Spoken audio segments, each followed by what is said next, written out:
Hey now everybody, this is Dr. Island. Welcome to Englit.org. Today we're discussing the honors presentation.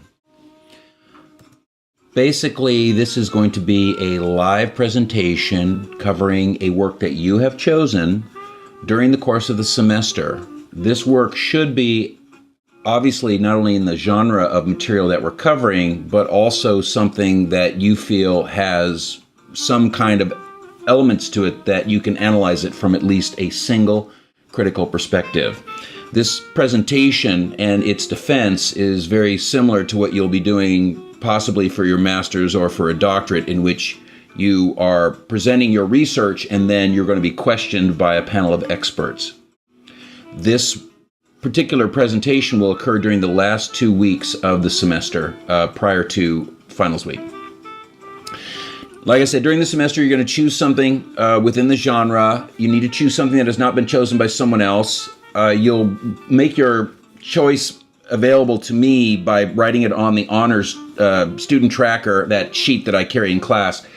Understand that you can always change it later, but you need to read what everybody else has put on there because it is first come, first serve, and no two people can do the same work during the semester. By the way, that also means that you can't, if somebody covers the 1982 version of something, don't do the 1995 version of something. Find a completely different work. What you should be using as a presentation tool is something like PowerPoint, Prezi, something like that. Remember that you're practicing for making formal presentations in front of a live audience. Your basic elements here, you have basically a total of 8 minutes. You must hit at least the 7-minute mark. You must apply a specifically and clearly defined critical perspective that's appropriate for the work. And you must, of course, give me some basic elements. The first is you have 90 seconds to give us the basic plot, which includes the ending. Spoilers are going to be all over the place. And if you want to use any video or audio, you're limited to 90 seconds.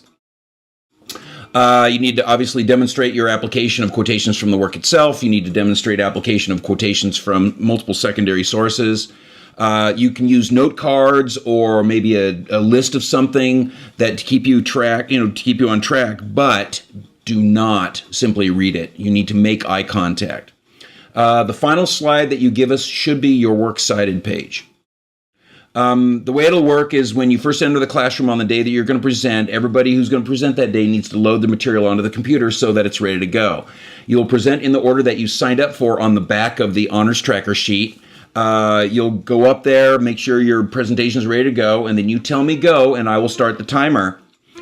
You can time yourself, but remember, my timing is the one that counts. At the 7-minute mark, I'll give you a finger. Hopefully it's an index finger, which means things are going okay, but you have a minute left. At the 30-second mark, I will crook my finger, meaning that you have 30 seconds, obviously. And when you're finished, the students then will be allowed a brief question session. However, once I start asking questions, only I and the presenter will be having the conversation. Students are not allowed to throw in ideas or to try to help in any particular way. The questions that I will ask will be based entirely on the presentation that you have just made concerning the work itself, the critical perspective you applied, and its application to the work, as well as other points that you might have brought up. Answer the questions as best you can. If you do not know something, simply say, I don't know.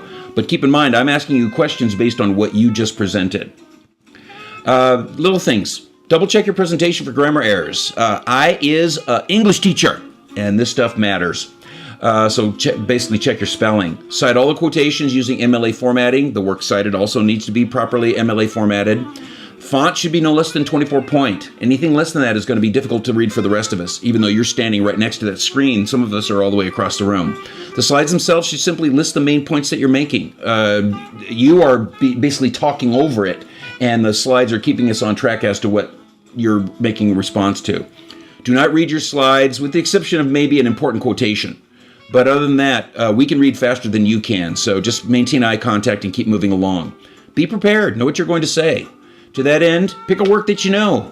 Pick a critical perspective that applies and that you know. Do your research. Use valid resources. Time yourself in advance to get an idea how you're going to go. Be prepared to cut the presentation short, which means you need to watch me periodically, or to extend it if you need to. Stay composed. Nobody needs to know how nervous you are. Nobody needs to know that you screwed something up. Just simply move on. We don't know most of the time that you've made a mistake or made some kind of error until you let us know, and then people just start staring at you, okay?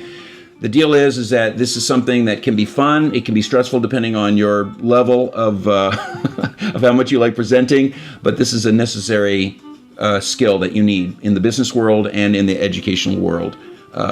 Make it happen, and I'll see you all in class. Stay in touch.